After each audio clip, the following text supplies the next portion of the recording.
Magandang araw mga ka-noodles! Bago natin umpisahan ang ating video ay iniimbitahan ko kayo na i-click ang aking subscribe button at i-hit ang notification bell para lagi kang updated sa ating mga video. Matagumpay na airdrop mission sa BRP Sierra Madre bilang sagot sa paghaharang ng China Coast Guard. Sa harap ng patuloy na panghaharang ng China Coast Guard sa mga barko ng Pilipinas, partikular na sa mga resupply mission sa BRP Sierra Madre sa Ayungin Shoal, nagtagumpay ang Philippine Navy sa isinagawang airdrop mission. Dahil sa masusing pagbabantay ng China sa pag-aangkat ng mga supply patungong BRP Sierra Madre, naging kinakailangan ang alternatibong paraan ng paghatid ng mga kailangang gamit. Sa pagsasagawa ng airdrop mission, agad na naiparating ang mga supply ng mabilis at epektibo nang hindi naapekto ng panghaharang ng China Coast Guard. Ipinakita ng Philippine Navy ang kahusayan nito sa pagsasagawa ng airdrop mission, ngunit may mga limitasyon ito. Mas kaunti ang maaaring isakay na supply, at kinakailangan ang maingat na pagbalot ng mga gamit upang hindi ito mabasa ng tubig. Gayunpaman, masigasig na inaaksyonan ng ating mga sundalo ang mga supply na dumating sa Ayungin Shoal. Sa kabilang dako, bagamat may pag-uusap na tungkol sa pagpapahupa ng tensyon sa West Philippine Sea, tila hindi tumutugma ang gawa sa salita sa kilos ng China. Muling nangharas ang China Coast Guard sa mga mangingisdang Pilipino sa Baho de Masinloc, kahit na may kasunduang ipinagtagumpay na mapanatili ang kapayapaan sa rehiyon. Ayon kay Commodore J. Tariela, nagtungo ang mga mangingisda sa South Entrance ng Baho de Masinloc upang manghuli ng seashells. Subalit, agad ding dumating ang isang rubber boat ng China Coast Guard na naglalaman ng 5 sakay. Sa hindi malamang dahilan, inutusan ng mga Tsino ang ating mga mangingisda na ibalik ang kinuhang seashells, na nagdudulot ng hindi pagkakasundo sa pagitan ng dalawang bansa.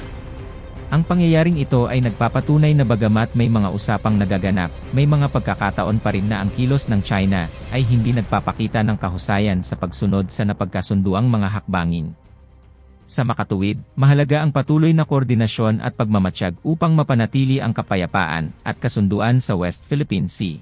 Well, etong viral video na to, no, ipinilabas naman namin kahapon ang affidavit na pinirmahan nitong may-ari ng video. And then, ang location nito is sa may southern east entrance ng Baho de Masinloc. Nangyayari kasi nito, Miss Cheryl, no, kapag low tide, ang buong Scarborough Shoal, you can actually walk on it, no? Ang ginagawa ng mga Filipino fishermen, habang naghihintay sila ng pag-high tide or pagkaayos ng panahon, ay dito sila nangunguha ng kanilang seashells na pangkain, no? And unfortunately, ang ginawa ng Chinese Coast Guard noong January 12, no? Ng umaga ng January 12 ay nag-launch ng rubber boat ang isang Chinese Coast Guard vessel. At meron itong 5 Chinese Coast Guard personnel at nilapitan yung mga Filipino fishermen na nangunguha ng seashells dito. At bago sila paalisin, ay sinabihan pa silang they have to return, no, yung mga seashells na ginather nila sa dagat. Well, ang mga Chinese Coast Guard naman, according sa mga Filipino fishermen natin, they cannot speak English, no? So ang sigaw sa kanila is by action lang, and then of course through their language na Chinese. So naiintindihan lang nila to dahil pinapakita kung what are they supposed to do. Yes, parang dindemonstrate lang, no? Ang mga Pilipino naman, of course, from the video you can see na nagagalit sila by yelling at the Chinese Coast Guard. Pero after quite some time, no, makipagtalo sila, nagko-comply naman sila sa guidance ng Chinese Coast Guard. Wala naman, Miss Cheryl, no? Tsaka madagdag ko lang din, no, ang Scarborough Shoal was already decided by the International Tribunal as a traditional fishing ground, no, between the Filipinos, Vietnamese, and even Chinese. So sa madalit sabi, Miss Cheryl, no, nakapagtataka talaga ang trato ng Chinese Coast Guard sa ating mga Filipino fishermen dito. Ang sabi nga ng mga Filipino fishermen, kinatandaan na nilang nangingisda dito. So talagang masakit para sa kanila na ang dayuhan na China Coast Guard ay papaalis sa kanila at sinasabihan silang bawal silang manguha ng shells dito at ibalik sa dagat yung mga pinanguha nila. it was already decided by the 2016 Arbitral Award. Well, I can only speak for the duration na naging spokesperson ako ng Coast Guard and when we started this transparency initiative of the National Task Force West Philippine Sea. Kung maaalala mo, Ma'am Cheryl, no, we only started this publication of Chinese aggression last February, last year.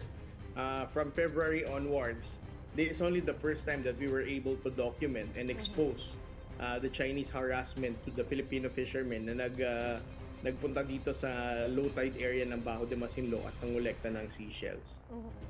Well, currently we are still waiting for the other Filipino fishermen, particularly yung boat, no, yung kulay green na boat na nandun sa video, Yes. Opo. to arrive, no, and then we are going to ask for affidavit and also their statement.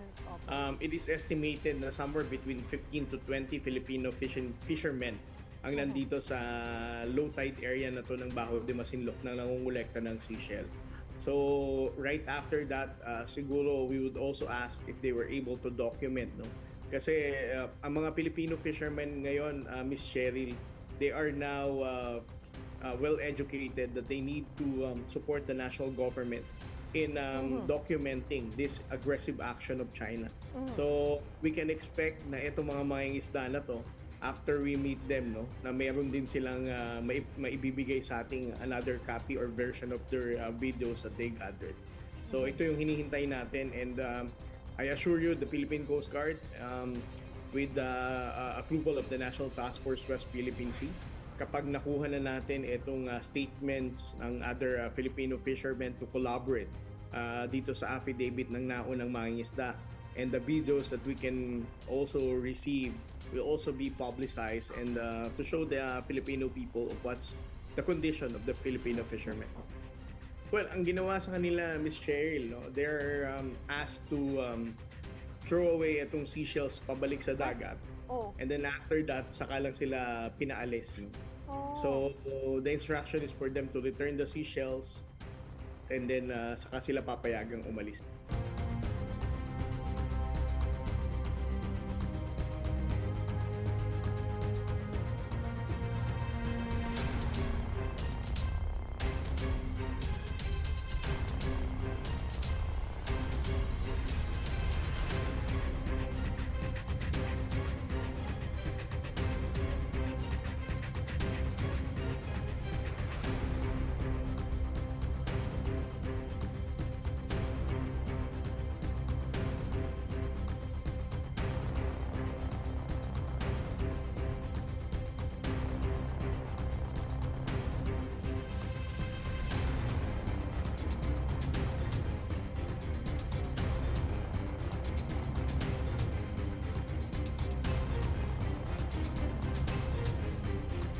Maraming salamat sa inyong panunood.